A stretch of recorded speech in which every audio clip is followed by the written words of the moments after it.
الخبر الاول اللي عدنا عن رضا الوهابي ورغده كوميديان والمشكله الجديده اللي صارت بيناتهم. وطبعا اللي يتذكر انه حساب رضا بالانستغرام مسح كل صوره، والاغلب كان عباله بالبدايه انه هاكر، ولكن بالنهايه طلعت انه دي يحمس المتابعين لبدايه جديده بالفلوجات. المهم بعدها رضا رجع كل الصور مالته، ولكن ما رجع الصور اللي تجمع بينه وبين رغده. وبعدها رضا الوهابي شال الفولو على حساب رغده بالانستغرام، ولكن رغده الى الان ما شالت الفولو على حساب رضا. فطبعا واضح انه صارت اكو مشكله بيناتهم جديده. اكتبوا لنا يا حبايب بالكومنتات شو رايكم بهذا الخبر. الخبر الثاني اللي عدنا عن مفاجات اليوتيوبر. فاول يوتيوبر اللي عدنا هو وسام تيكت. فوسام نزل على حسابه بالانستغرام هذا الستوري اللي له صوره هو بيسان وكاتب احتفلت فيها بطريقتي الخاصه. فاتوقع انه واضح المقطع راح يكون عن عيد ميلاد بيسان تيكت اللي كان من فتره بسيطه. وطبعا المقطع راح ينزل اليوم الساعه 4 على قناه فافنبولي. اما اليوتيوبر الثاني اللي عدنا فهو نور مار. فنور نزل على حسابه بالانستغرام هذا الستوري واللي يعلن به انه اليوم راح ينزل مقطع على الساعه 4، وانه هذا المقطع راح يكون كلش رهيب وراح يكون به مشاكل. راح اعطيكم هذا الستوري شوفوا.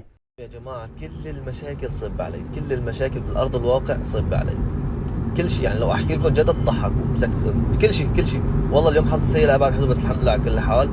وخسرت شغلات كثير الحمد لله، بس حظي كان سيء. فاكتبوا لنا يا حبايب بالكومنتات المقطع منو متحمسين اكثر، وسام تيكت لو نور مار رح ينزل اليوم. الخبر الثالث اللي عدنا عن نور ستار والتهجم اللي تعرضت له والتنمر. نور ستار نزلت على حسابها بالانستغرام هذا البوست، ولكن كلها ساعات وحذفت هذا البوست من حسابها. اما اللي سأل عن السبب فالاغلب يقول انه هي الموضوع تنمر صار عليها، فصار يقولوا لها انه انت سمنانه بالصوره. هذه الصوره يا حبايب قدامكم، اكتبوا لنا بالكومنتات شو رايكم بالتنمر اللي صار، وشو رايكم بحركه نور ستار انه حذفت الصوره. الخبر الرابع اللي عدنا عن كشف حقيقه مريان غريب. فمريان نزلت على حسابها بالانستغرام هذا الستوري اللي تطلب به من المتابعين انه يقولوا لها وين حابين يشوفوها ماخذه صوره، اللي هو هذا التحدي اللي انتشر باخر فتره. فواحد من المتابعين قال لها انه اخر مكالمه مع مين، فمريانا حطت هذا الستوري. ولكن بالنسبه للاشخاص اللي ما لاحظوا، فمثل ما شايفين بالستوري اللي حطتها كان الشخص اللي قبله حاطه عليه قلب. فمن الواضح انه مريانا تريد تسوي اثاره جدل ولفت انتباه مو اكثر، لانه كانت تقدر تخفي هذا القلب مثل ما خفت الاسم اصلا. فاكتبوا لنا يا حبايب بالكومنتات شو رايكم بحركه مريانا بحاولتها لفت الانتباه. الخبر الخامس اللي عدنا عن نور مار وشنو صاير وياه. فنور مار نزل على حسابه بالانستغرام شويه ستوريات يقول بها انه هو كلش تعبان هذه الفتره، لكل المشاكل صايره فوق راسه، وان سبب هذه المشاكل هو قاطع عن السوشيال ميديا فتره بدأ يتفاعل يعني. واخر شيء طلب من المتابعين انه يدعوا له، فالله يفرج على الجميع يا رب يحل كل المشاكل. راح احط لكم هذا الستوري شوفوا. كل المشاكل تصب علي، كل المشاكل بالارض الواقع تصب علي،